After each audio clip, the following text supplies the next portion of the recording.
di kota Yerusalem, jalan menuju ke gerbang Damaskus Gate. Kira-kira tidak jauh dari kota lama. Ini adalah kali kedua kedatangan saya ke Tanah Suci sejak perang, tanggal 7 Oktober tahun lalu. Saya merasakan suasana yang sangat damai di kota tua, meskipun tentu belum senormal seperti biasanya. Tadi saya baru belanja juga di dekatnya pasar tua di kota lama.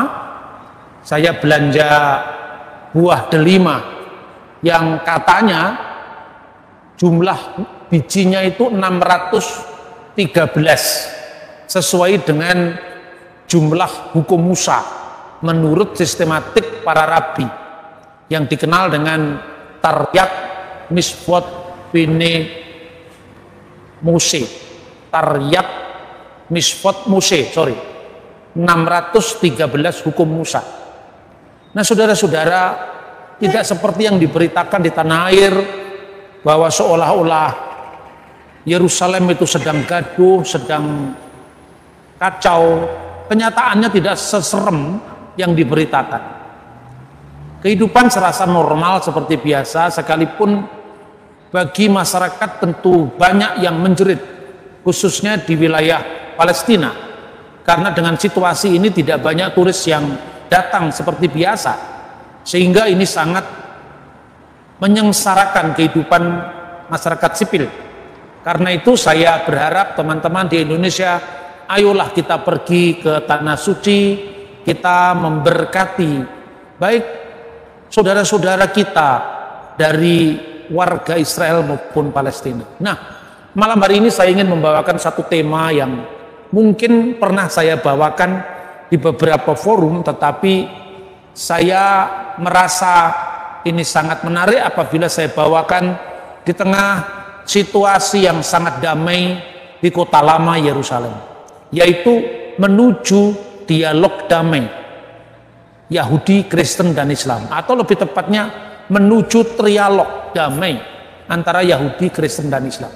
Salah satu kendala kenapa dialog atau trialog itu menjadi gagal, karena kita mengukur mitra dialog kita berdasarkan klaim teologis iman kita.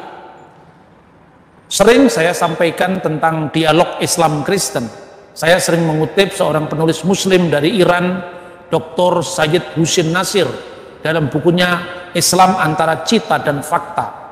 Saya juga sering mengutip dialog-dialog Islam Kristen, khususnya dari Piagam Nostra Aetate atau Piagam Zaman Kita sejak Vatikan II, di mana ada landasan dialog yang sangat-sangat sejuk, membiarkan mitra dialog kita berada dalam perspektifnya sendiri tentang imannya, dan kita tidak saling mengintervensi iman orang lain berdasarkan perspektif agama kita. Saya kira saudara-saudara kita orang Yahudi juga sepakat bahwa trialog yang baik antara ketiga rumpun agama yang mengaitkan diri dengan Abraham, Yahudi, Kristen, dan Islam, itu dikenal dengan hukum Nuh, atau lebih tepat di dalam rumusan Talmud Traktat Sanhedrin itu disebutkan sebagai Sefa Misfot Binin Noah, 7 hukum bagi keturunan Nuh. Kenapa keturunan Nuh? Karena tentu Yudaisme memandang ajaran agama lain, lebih-lebih agama di luar rumpun Abraham, itu tentu dari nenek moyang sebelum Abraham, yaitu Nuh, yang menurunkan 3 putra, yaitu Sem, Ham, dan Yafet. Kalau di dalam setiap degup kesadaran spiritualitas manusia itu mengakui dan mengabdi kepada Tuhan, seru sekalian alam pencipta langit dan bumi, maka landasan yang lebih global, lebih holistik, tentu bukan hukum Musa, tentu bukan Abraham, tapi lebih tepat kepada hukum Nuh. 7 hukum Nuh itu dirumuskan dalam Traktat Sanhedrin 56a. 1. Larangan abudah zarah, larangan penyembahan berhala. 2. Larangan kelilat Hashem, menista nama Tuhan. Ketiga, larangan gilui arayot atau percabulan.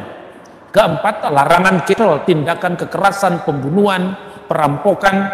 Kemudian berikutnya adalah evermin hakai, yaitu memakan binatang yang masih ada nyawanya. Karena apa? Karena nyawa makhluk ada dalam darahnya. Dan yang keenam adalah sefikut damim, yaitu pertumpahan darah. Dari 6 hukum yang berlaku bagi anak-anak Nuh ini, tentu dalam perspektif Yudaisme perlu ditegakkan hukum yang adil lewat sebuah mahkamah yang disebut dinin, yaitu mahkamah yang adil. Apabila orang-orang bukan Yahudi melakukan hukum Nuh dengan baik, maka mereka disebut sebagai hasyidi umat ha'ulam, umat bangsa-bangsa yang saleh, dan mereka tidak kehilangan keselamatan di masa yang akan datang atau di alam yang akan datang, alam haba, alam yang akan datang. Saudara-saudara yang terkasih dalam Tuhan, bagaimana kita sebagai seorang Kristiani memahami perspektif hukum Nuh ini? Tentu ketegangan-ketegangan antara 3 iman, 3 agama ini masih terjadi. Misalnya, seorang Muslim mengukur Yudaisme dan kekristenan dari sudut pandang Islam. Masih ada stigmatisasi atau stigma bahwa orang Yahudi itu dilaknat oleh Allah, orang Kristen itu dolin atau tersesat misalnya. Sebaliknya juga di kalangan Kristen terhadap Yahudi, sejak orang Yahudi mengeluarkan kutukan terhadap orang Kristen sejak konsili Yamnia, maka orang Kristen juga membalasnya dalam Katekismus Romanum yang menyebut orang Yahudi sebagai Deicidium, pembunuh Tuhan, pembunuh Kristus, juga sebagai Yahudi pengkhianat. Namun saatnya kita memaafkan sejarah, menatap masa depan bersama. Sekalipun kita dengan Yahudi memang punya perbedaan khususnya dalam penafsiran Torah, tetapi di dalam perspektif para rabi, misalnya Rabi Rambam misalnya, kepada orang Kristen diizinkan untuk mengajarkan Torah kepada mereka dengan harapan orang Kristen bisa dituntun kepada pemahaman yang lebih lurus tentang Torah. Tentu ini dalam perspektif Yahudi. Nah, bagi orang Kristen sebaliknya menuntun orang Yahudi kepada pemahaman yang lebih tinggi, lebih paripurna mengenai monoteisme Abraham. Bagi Vatikan II, orang-orang Yahudi dan orang-orang Muslim juga sama-sama monoteis, sama-sama menyembah satu Tuhan, tapi mereka masih berhenti pada tingkat monoteisme Abraham. Seperti Abraham diutus dan dia taat, namun dia tidak tahu kemana dia harus pergi. Tapi ketaatannya itu Abraham disebut sebagai bapa orang beriman, Abha Ma'aminin atau Abul Mukminin. Tentu ini perspektif kita masing-masing. Nah, saudara-saudara, sebaliknya kalau kepada orang Kristen boleh diajarkan Torah karena Kristen dan Yahudi mengaku asal usul ilahi Torah, sedangkan kepada orang Islam dilarang mengajarkan Torah karena orang Muslim tidak menerima Torah apa adanya karena tuduhan pemalsuan kitab suci. Sebaliknya ada sebuah kesan yang lebih praktis, di mana hubungan yang sangat baik antara orang Yahudi yang waktu itu mengalami banyak sekali ketidakadilan di negara-negara Barat Kristen, sementara mereka diterima lebih adil pada masa Khalifah Salahuddin Al-Ayyubi, dan hubungan-hubungan baik di negara-negara timur, negara-negara Islam sebelumnya. Dan kesan secara sekilas di dalam masjid tidak ada ikon, tidak ada gambar-gambar suci yang itu dikonotasikan sebagai Abu Dazarah. Nah, sebaliknya secara alasan praktis itu orang Muslim dianggap lebih dekat dengan Yudaisme dalam soal monoteisme yang di perspektif Kristiani dianggap berhenti pada monoteisme Abraham tadi, maka diizinkan kalau terpaksa sembahyang di masjid. Namun ini jangan dibesar-besarkan. Karena apa? Umat Islam harus tahu bahwa mereka dianggap tidak memenuhi syarat sebagai seorang yang harus diajari Taurat oleh rabi. Tentu seorang rabi boleh memandang Islam dan Kristen pada perspektifnya. Seorang pastor, abuna, pendeta boleh memandang Islam dan Yahudi pada perspektifnya masing-masing. Namun satu hal, ini era dialog, ini era keterbukaan. Apa yang kita tanamkan kepada anak-anak kita tentang sebuah perspektif terhadap agama lain yang berbau karikatur atau kekaburan, pasti suatu saat akan dibedah oleh studi kritis. Karena itu saatnya sekarang kita mengembangkan trialog yang sehat. Kita tidak boleh memandang Yudaisme dari sudut pandang Islam, kita juga tidak boleh memandang Islam dari sudut pandang Kristen dan sebaliknya. Dan terakhir, bagaimana penerapan hukum Nuh?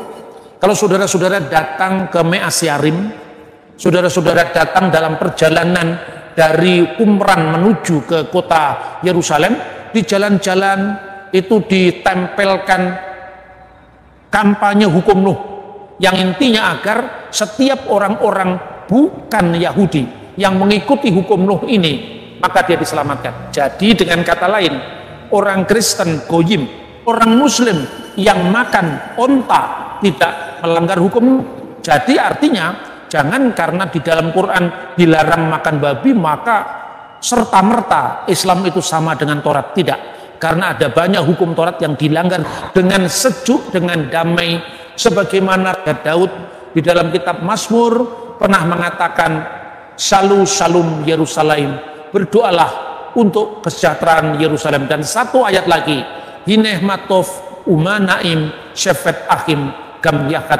Alangkah baiknya dan alangkah indahnya apabila semua saudara hidup rukun bersama. Dari tanah suci, secara khusus dari kota suci Yerusalem, saya menyampaikan salam sejahtera bagi semua. Shalom alaikum.